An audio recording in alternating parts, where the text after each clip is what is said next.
Shalom,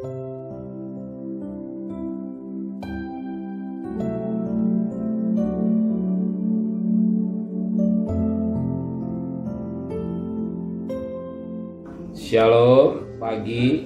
Mari sama-sama tundukkan kepala, pejamkan mata sejenak. Tiada kata yang manis selain ucapan syukur kepada Bapa di surga.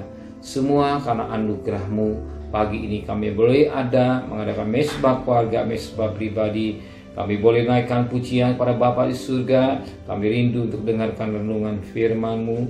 Roh Kudus mengurapi hamba-Mu, mengurapi kami, sucikan hati dan pikiran kami, sehingga benih firman-Mu menjadi berkat buat kami, dan kami juga boleh menaikkan doa syafaat kepada Tuhan. Haleluya. Amin. Shalom, pagi. Mari sama-sama kita akan membaca firman Allah. Markus pasal yang ke-6.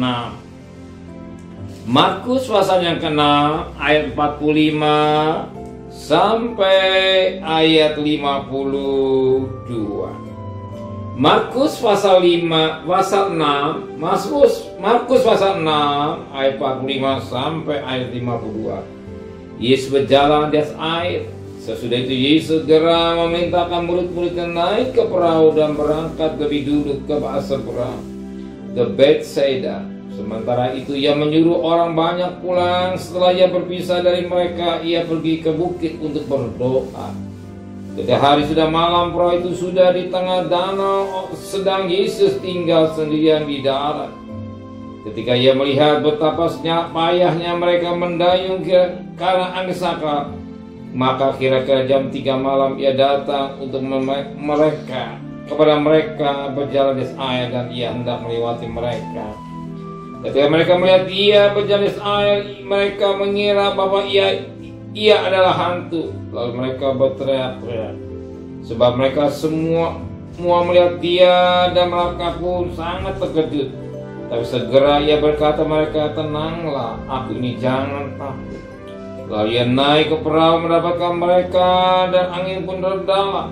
Mereka sangat tercengang dan bingung, sebab sesudah peristiwa roti itu mereka belum juga mengerti, dan hati mereka tetap terdiam. Puji Tuhan. Mungkin pagi hari saudara menghadapi masalah yang berat. Kenapa? Demikian juga murid Tuhan sedang menghadapi masalah yang berat. Kenapa?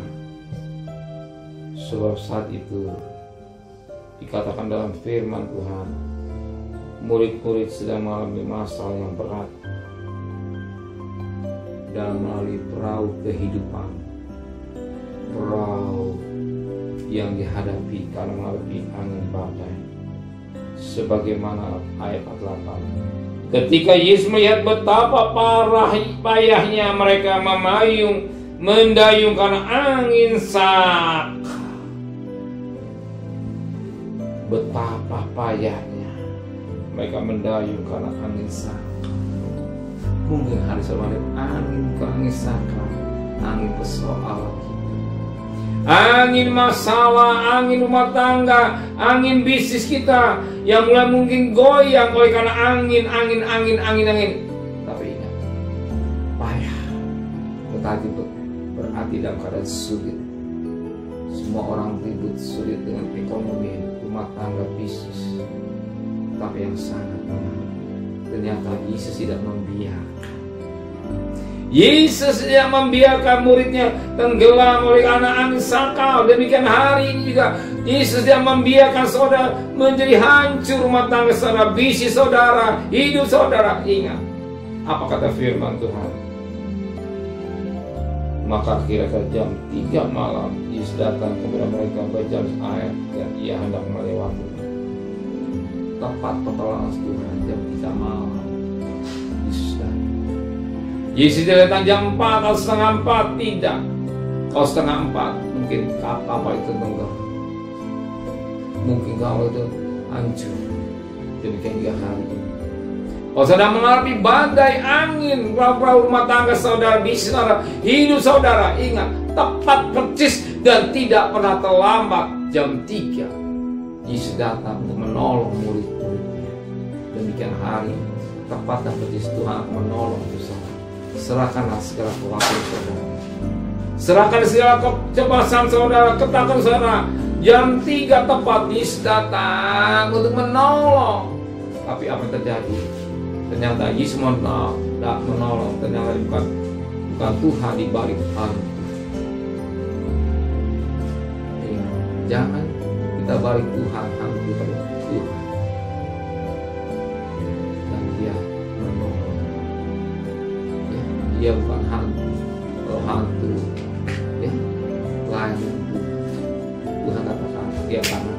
Kalau hantu jadi betul, Dia tangan kepada yang bermanfaat, tangan yang penuh kasih. Jangan yang kita ulur untuk menolong, menyelesaikan saudara. Saudara percaya, kalau hantu tidak dari Tuhan, hantu tidak dari. Tapi Yesus ada tangan yang lubang paku yang penuh kasih, terulur untuk menyelesaikan persoalan saudara, untuk menolong saudara pada pagi hari ini, untuk menyelesaikan persoalan saudara pada pagi hari ini. Amin. Mari kita tundukkan kepala. Terima kasih buat firman, pertolongan tepat dan tidak pernah terlambat. Sering kami tidak meragukan pertolongan Engkau. Ketika pertolongan datang, kami rubah menjadi bukan hantu. Tapi yang kali kami jadi timbullah takut. Tapi sebenarnya Engkau ada di kami. Ampuni dosa kami Tuhan. Engkau selalu mendampingi kami. Engkau Immanuel menyertai usaha kami, rumah tangga kami, hidup kami. Kami serahkan anak-anak kami, suami kami, istri kami, usaha kami, pabrik kami kepada Engkau. Biar Engkau yang bekerja dan kami terima dengan iman kemenangan bersama dengan Tuhan. Terima kasih Bapak. Berkati Bapak Presiden, Wakil Presiden, pada Menteri, pada Gubernur, pada Bupati, pada Wali Kota, pada Camat, pada Lurah, pada RW, pada RT, pada medis, pada berikan mereka hikmat, terima takut kepada Tuhan. Sedang kekasih, terimalah berkat nikmat dari Allah Bapa, cinta kasih sayang dari Tuhan Yesus Kristus, dan berkat Roh Kudus menyertai saudara mulai hari ini sampai Maranatha Tuhan Yesus datang. Yang cinta Dia katakan amin. Tuhan memberkati.